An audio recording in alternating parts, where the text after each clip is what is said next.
どうも皆様、魅惑のスクミズ探偵シュピンネギズミルークスでございます。前回のワノ国ジパング編に続いて、今度はその帰りの船が舞台となります。さて話は変わりますが、実は私のこの仮面、一度どこかに忘れたことがあります。仕方なく仮面はなしで過ごしたのですが、普段は素顔を見せないのでなんだか人目を感じて恥ずかしかったです。それ以来、私は仮面を2つ持ち歩くことにしたのです。そう、大事な道具は2つ持っているといいですね。そして道具が2つあるといい理由は他にもあって、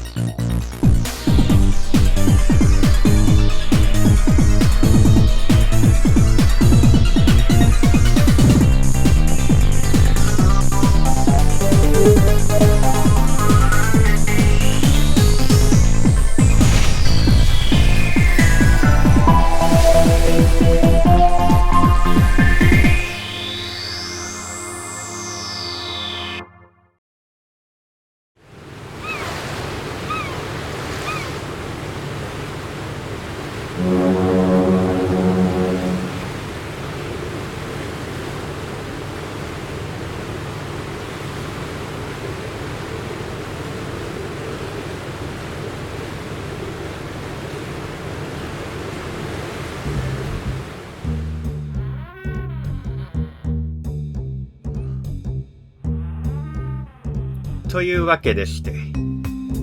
驚いたが、ジパングで殺人事件を解決していたとは。まあ、たまたまですよ。しかし、お前の行くところで事件が起こるから、この船も心配になってくるな。へへへ、お二人なら大丈夫でしょう。以前の戦争で船長のフック提督は左手を、一等航海士のネルソンさんは左目をやられていますが、それでも生きて帰った方々なのですから。はっはっは。おかげで、我々は海賊みたいな風貌になってしまったがな。それにそのオウムを飼ってるのもまた海賊っぽくてかっこいいですね。なんか文句あんのか、この野郎。ははは。こいつはこれで、一度聞いたことを必ず覚えてくれるからな。実は役に立つんだ。賢いオウムですね。今回の航海の成果も、ぜひ覚えてくれるといいですな。ああ。ジパングでの通商条約の交渉。国と国をつなぐ重要な仕事だったからな。私も乗組員として鼻が高いですね。我々は帝国の光でしょうか。無事に帰れればきっとそうなるだろうよ。さて、では我々はそろそろ。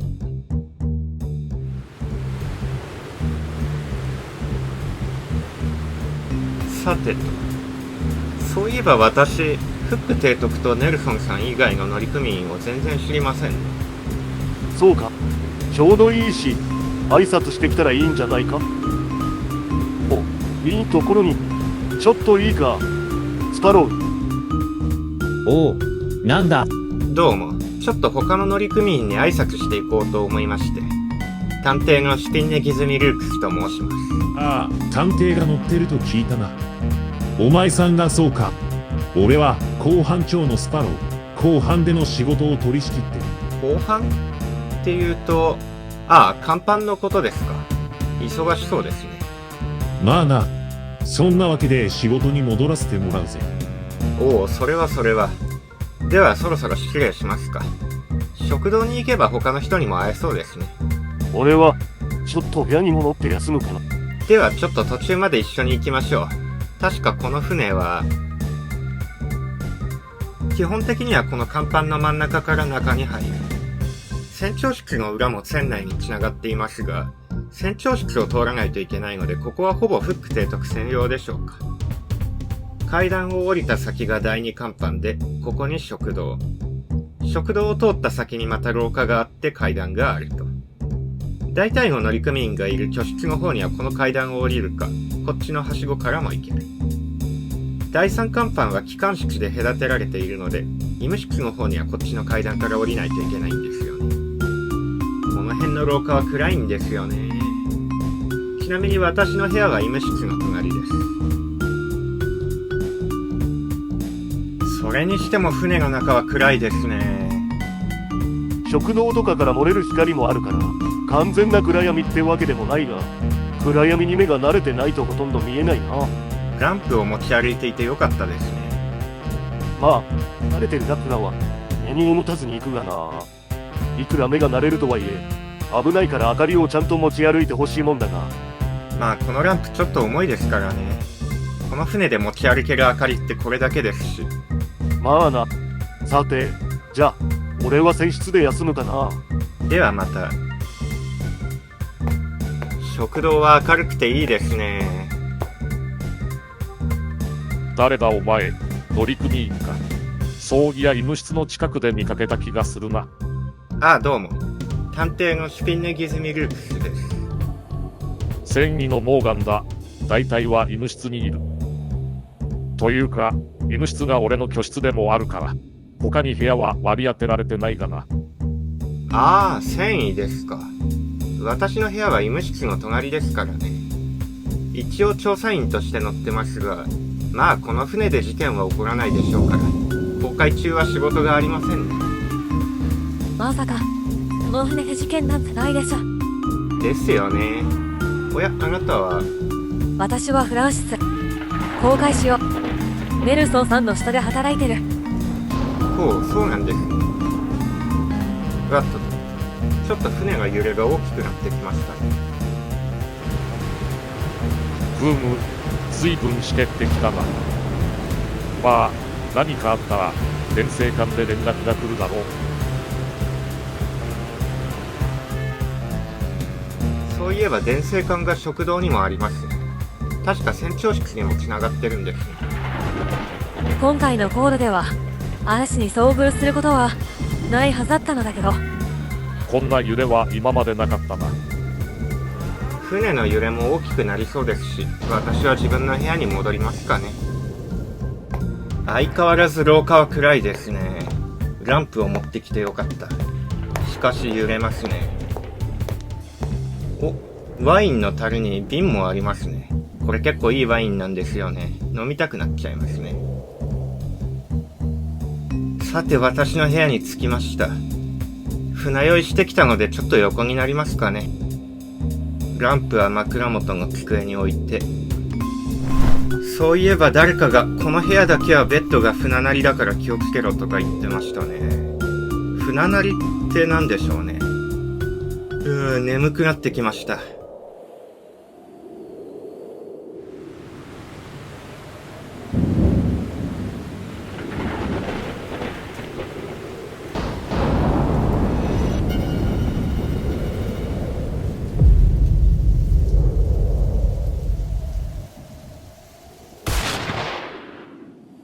いたたたたたた。なるほど。船なりというのはベッドが船全体と同じ向きのことを言うのですね。船は横に揺れるので、船なりのベッドだと横に傾いてベッドから落ちることがあるんですね。ああ、今ので私の仮面の暗視機能が壊れました。せっかく暗い船の中で役に立つと思ったのに。人が暗闇に目が慣れるには2、30分かかりますし、困ったものですね。ああ、しかも船の揺れでランプが机から落ちて割れちゃってますね。暗くてほとんど見えません。揺れも収まってきましたし、食堂に行けば誰かいるでしょう。暗いですね。この辺にワインの樽とかがあって、瓶もあったような気がしますが、何も見えません。一応この辺りは完全な暗闇ではないので、目が慣れれば見えるのでしょうけど。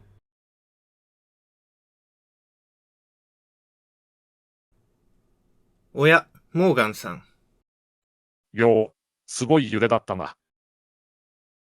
だが、揺れも収まったし、俺は、そろそろ医務室に戻るか。さっきのしけで、転んで怪我でもした奴が来るかもしれないからな。無事だったか。さっきまでの揺れは随分激しかったからな。おう、ネルソンさん。やっぱり食堂に人来てる。ああ、フランシスさん。それでどうなったの？玄武洞にて、妖刀上ばみに貫かれた二人の死体が見つかったのです。しかも刀を抜いた痕跡がなく、二人が団子状に串刺しになっていたのですよ。事件の詳しい話までは聞いてなかったが、そんなだったのか。不可能に思える事件ですが、そのトリックというのが、なんだ今の音は。まさか銃声ではないでしょうね。食堂には何もないわね。転生艦かしら。確か船長室に繋がってるんでしたね。ちょっと連絡してみましょうか。フック提督？何も返事がない。気になるな。ちょっと船長室に行ってみるか。私も行きます。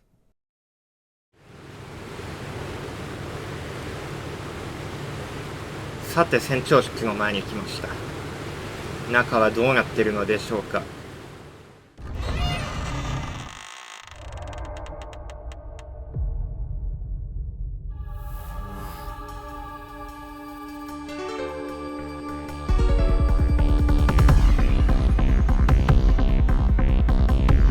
フック提督。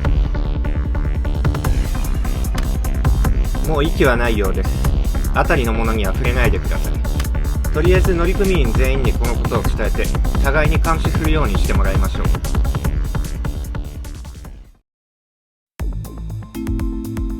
さてと。フック提督は胸に銃撃を受け、出血性ショックにより即死ですか。なんということだ。この部屋はかなり明るいので、銃の狙いをつけるのも難しくないでしょう。机に銃があり、これが凶器のようです。被害者が持っていた銃かもしれませんが、さすがに被害者の銃を盗んで使うのは現実的ではないですし、おそらく犯人は自分の銃で被害者を射殺した後、銃は現場に置き、代わりに被害者の銃を持ち去ったのでしょう。過去にそんな事件を見たことがあります。ということはつまり、銃を持っている人間が犯人ですね。フック提督以外に銃を持っている乗組員はわかりますか？ああ、それならわかる。この船の武装のほとんどは大砲で、銃を持ってる奴は少ないからな。ふむふむ。ネルソンさん、スパローさん、モーガンさん、フランシスさんの4人ですか。ちょうど私が会ってきた人ばかりですね。わかりやすくていい。この地球儀を指さしているのは、撃たれた瞬間に地球儀を指さし、その状態で死んだのでしょう。これは犯人の偽装ではなさそうです。射撃残差や硝煙反応にも矛盾がありませんし、飛び散る血痕はごまかせませんから。指している場所はマダガスカル島ですか。ふーむ、マダガスカル。ここ、マダガスカル。ダイイングメッセージの一種かもしれませんが、意味はわかりませんね。机の端にランプがありますね。地球儀をはじめ大体のものは机に固定されているかそれなりに重さがあるようですが、このランプは固定されていませんね。私の部屋のランプは揺れで落ちましたし、このランプも船の揺れで机から落ちていたはずなのですが、船が揺れている間は手で持っていたのでしょうか。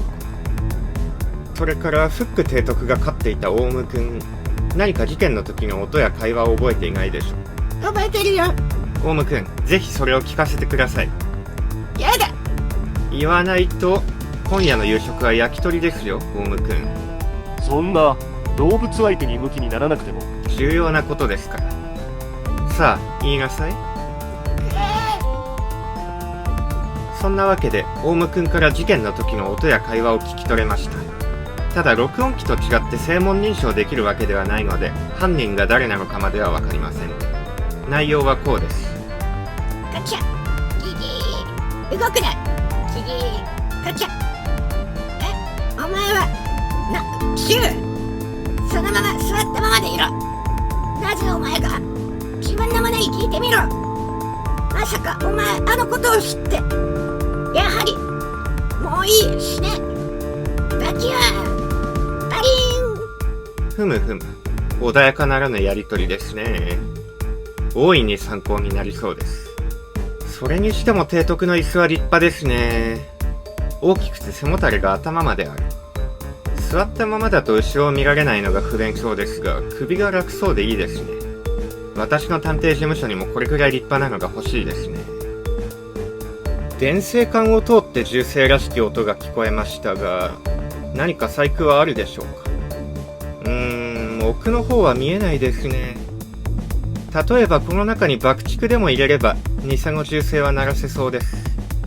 となると、あの銃声の時に事件が起こったとは限りませんね。さて、現場はこんなところでいいでしょう。せっかくですからこの船長室の裏の扉から中に入りますか。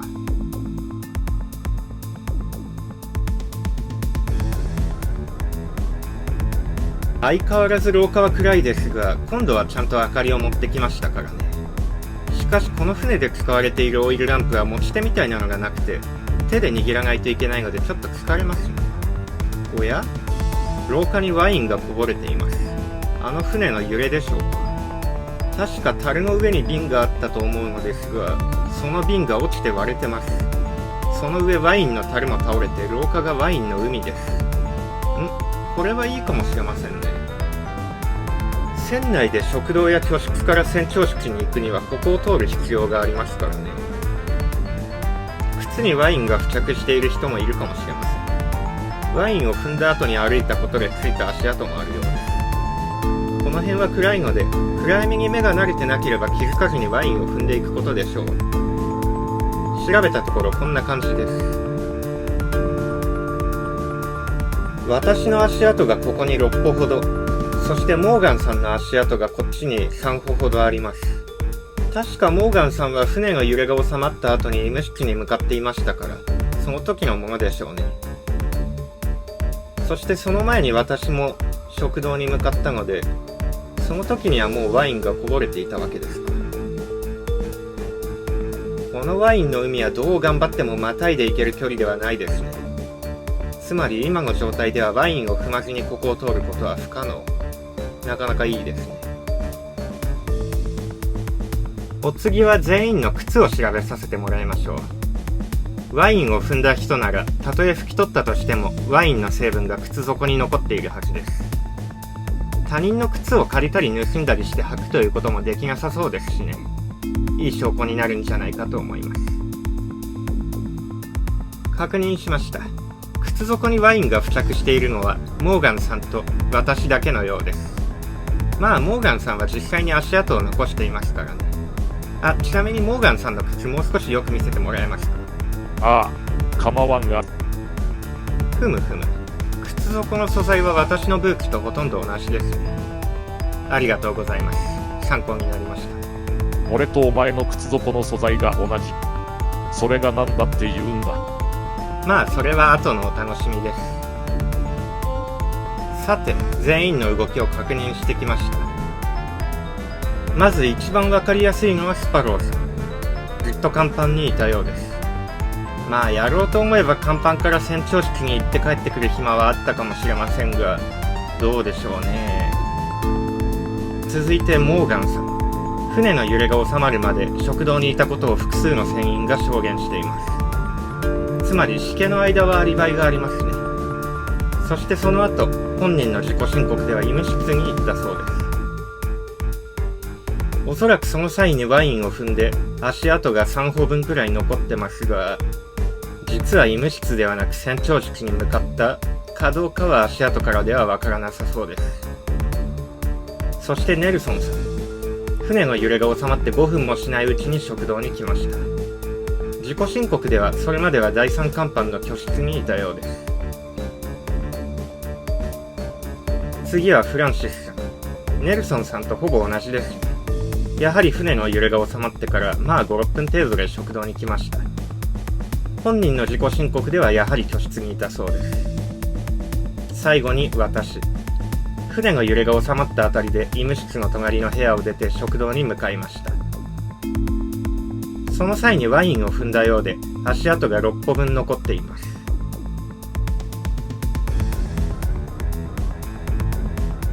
さて、スパローさんはずっとこの甲板にいたとのことですが、船長室は船内だけでなく甲板からも入ることができます。いや、俺はやってねえぞ。いや、そうではなくて、誰か甲板から船長室に入る人を見ませんでしたか。なんだ、そういうことか。しけの間は忙しかったし、視界も悪かったからわからんが。なるほど。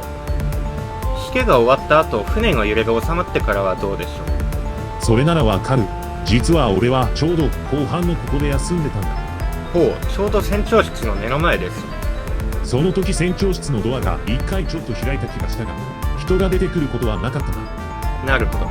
船の揺れが収まってからはずっとスパローさんがここにいたので、これ以降は甲板から船長室に出入りすることはできなかったと。よろしい。次は何を調べる？他に調べるところはなさそうだが。最後に一つだけ確認させてください。フック提督の左手とネルソンさんの左目が欠損していることは証明できますか？ああ、健康診断とかもあるし、医者が見てるから嘘はつけない。なるほど。じゃあ他の方は皆両目が揃ってるのでしょうかね。あ、間違いないが、それがどうした？ありがとうございます。調査はもう十分です。皆様を集めてください。そうか。わかった。